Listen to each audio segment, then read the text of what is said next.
Assalamualaikum warahmatullahi wabarakatuh. Halo semuanya, kami dari kelompok 1. Kami akan menjelaskan mengenai Biosolar B30. Sebelumnya, perkenalkan nama saya Abia Kanita Davina. Saya Adianto Baskoro. Perkenalkan saya Ahmad Gali Wijawan. Saya Ananta Dena Fanaska. Saya Akila Ramadhani Karafiro 5. Dan berikut adalah penjelasan mengenai biosolar B30. Apa itu biosolar? Biosolar atau biodiesel adalah bahan bakar minyak alternatif yang tercipta dari tumbuhan atau bahan nabati. Biosolar merupakan kandidat terbaik untuk menggantikan bahan bakar minyak bumi yang berasal dari fosil melalui proses pengolahan yang berbeda dengan minyak sayur. Karena pengolahan dan bahan yang berbeda, maka dari itu biosolar memiliki sifat pembakaran yang mirip dengan solar bisa, sehingga dapat diyakini bahwa biosolar dapat menjadi energi alternatif terbaik sebagai sumber energi transportasi utama di kemudian hari. Apa tujuan biosolar? Biosolar dibuat untuk menghemat sumber daya alam yang tersisa. Mengapa sumber daya alam yang tersisa?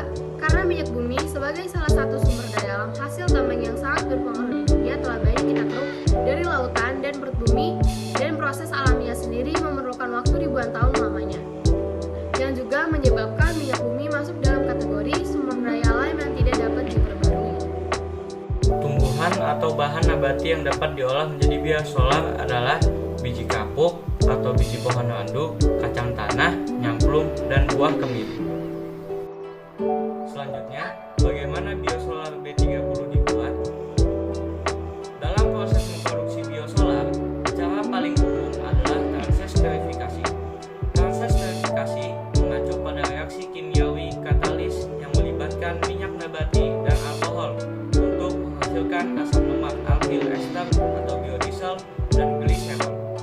Reaksi ini membutuhkan sebuah basa kuat sebagai katalis, seperti natrium dan kalium hidroksida, atau natrium metilasi, atau proses transesterifikasi berbasis asam sulfur. Pertama, direct use and blending. Mesin diesel yang menggunakan minyak nabati secara langsung sangat tidak baik dan dapat menimbulkan masalah yang menyebabkan kegagalan bawaan.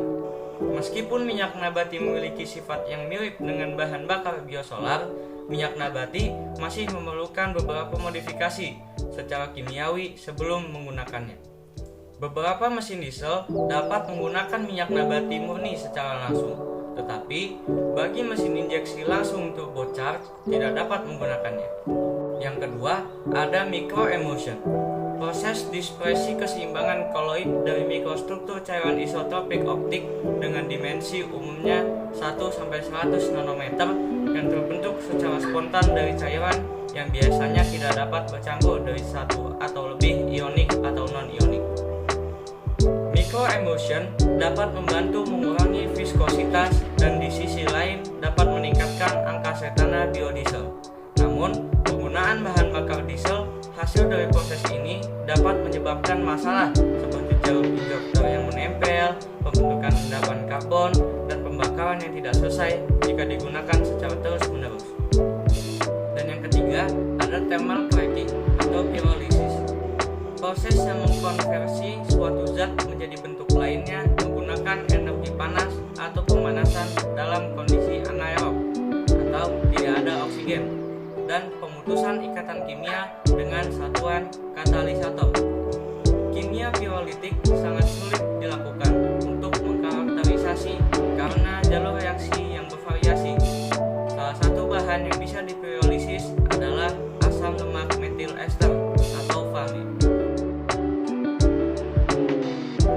Terdapat beberapa perbandingan. Yang pertama, kandungan energi karena terbuat dari ragam bahan yang sangat berbeda mengakibatkan kandungan energi keduanya memiliki perbedaan yang sangat signifikan.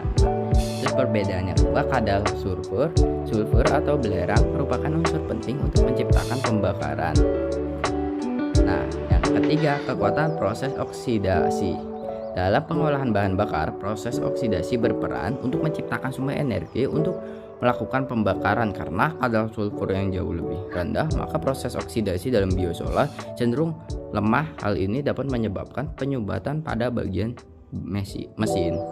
Nah, yang keempat, kurang dan lebih sumber energi bio dan non-bio. Terdapat kekurangan kelebihan dari energi bio dan non-bio karena biosolar itu tidak sepenuhnya sempurna sebagai bahan bakar utama di balik kekurangannya dan kelebihan biosolar sebagai sumber energi alternatif atau cadangan. Biosolar memiliki potensi yang kuat untuk terus dikembangkan. Oke, sekian. Apakah biosolar B30 mendukung prinsip kimia hijau? Dengan semua hal yang sudah kami jelaskan sebelumnya mengenai biosolar B30, kami menyimpulkan bahwa biosolar B30 merupakan salah satu hal yang mendukung prinsip kimia hijau. Hal ini karena kimia hijau sendiri merupakan suatu pendekatan pada perancangan, pembuatan, serta pemanfaatan produk-produk kimia agar mengurangi bahaya-bahaya yang ditimbulkan oleh bahan kimia tersebut terhadap lingkungan. Biosolar B30 berasal dari bahan baku terbarukan atau minyak nabati sawit dan hewani. Maka dari itu, biosolar B30 menjadi salah satu hal yang dapat mendukung prinsip kimia hijau karena bahan pembuatannya yang ramah lingkungan. Berikut adalah grafik perbandingan kandungan sulfur dan energi yang terdapat antara biosolar dan non-bio. Kandungan sulfur pada biosolar sekitar 15% dan kandungan sulfur pada solar lebih rendah, yaitu 12%. Kandungan energi non-bio berbanding terbalik dengan kandungan sulfurnya. Jika pada kandungan sulfur biosolar lebih besar, maka pada kandungan energi non-bio yang lebih tinggi, yaitu 81%. Dan jika dibandingkan dengan biosolar, terdapat 11% pembandingan energinya, yaitu 70%.